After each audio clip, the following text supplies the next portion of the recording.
Bonjour, je vous souhaite la bienvenue à tous au club de Merpin pour un match de Coupe de France où s'opposera Merpin et Bassens.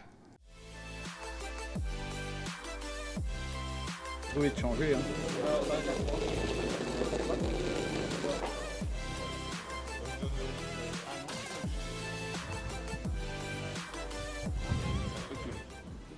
Je vais vous présenter un petit peu le club de l'AS Merpin qui l'année dernière a fait un parcours exemplaire en Coupe de France. On a été le plus loin de l'histoire du club.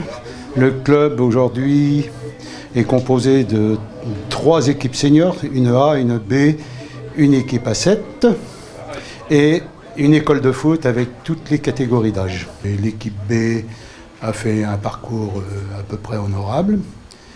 Et cette année, la Coupe de France, comme on dit souvent, appartient aux joueurs et le championnat appartient au club et au coach. Voilà. On est parti de pas grand chose, on a développé au fil des années.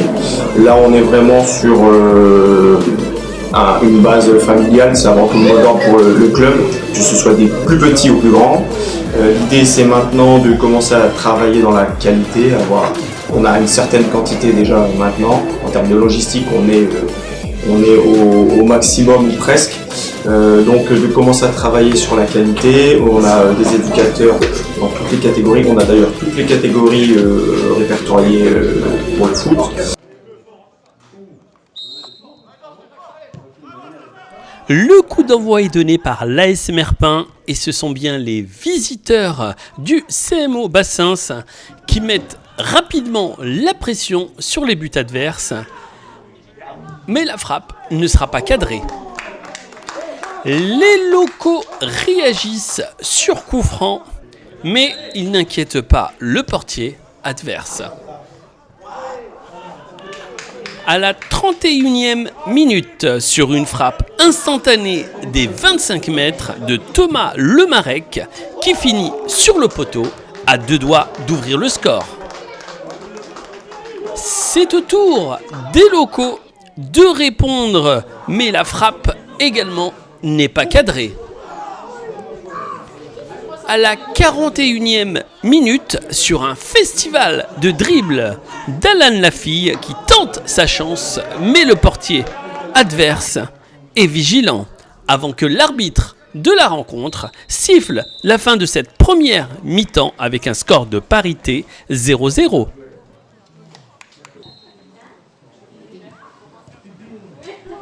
Au retour des vestiaires, c'est les visiteurs sur coup franc qui tentent leur chance, mais Dylan Ming est bien vigilant.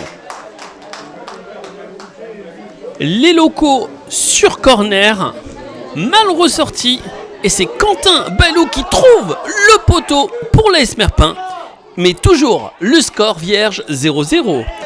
Ça pousse du côté des locaux, mais encore une fois, la frappe de Quentin Balou est tout près d'ouvrir le score. Les visiteurs sur coup franc n'arrivent toujours pas à trouver les buts, bien protégés par le portier adverse. C'est la dernière occasion sur coup franc pour l'AS Merpin, mais Hugo Macouillard n'arrive pas à cadrer sa tête avant que l'arbitre de la rencontre siffle la fin du match pour aller tout droit à la séance de pénalty pour une future qualification au 4e tour de la Coupe de France. Place à la séance de tir au but. Honneur à l'AS Merpin qui ouvre le score par Hugo Macouillard. Bassens tente et cette magnifique pichenette de Pablo Escolano, suivi de ce poteau de Wassim Mouhand pour l'AS Merpin qui donne l'avantage à Bassens et qui n'en profite pas sur cette transversale de Rudy Louis. C'est Geoffrey Sicot qui s'engage et qui marque son penalty, suivi de Kevin Gasteuil également. Quentin Balou également marque son tir au but. William Pin tente et trouve le petit filet. C'est au tour de Dylan Charot pour l'AS Merpin qui tente sa frappe et stoppé par le portier de Bassens.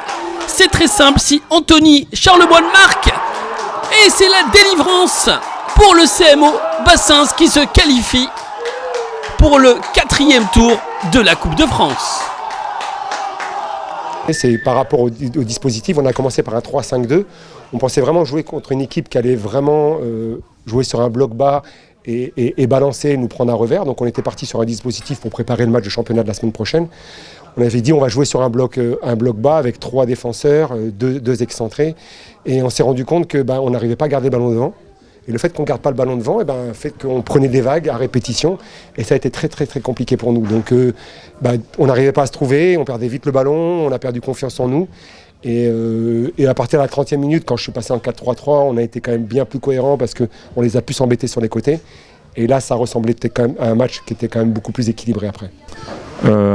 Première mi-temps où j'ai demandé à mettre quand même pas mal d'impact et puis on savait que c'était une équipe qui était pas simple à bouger à domicile chez elle. Donc par rapport à la semaine dernière, mieux rentrer dans la première mi-temps, parce qu'en championnat ça s'était pas forcément très très bien passé. Donc les garçons ont répondu présent d'entrée et je pense que cette première mi-temps est quand même assez validée dans son ensemble. La deuxième, forcément, Merpin allait revenir dans son match, donc je pense que les débats se sont un peu plus équilibrés. Donc je pense que on a essayé de commencer au mieux le match, quoi. Voilà.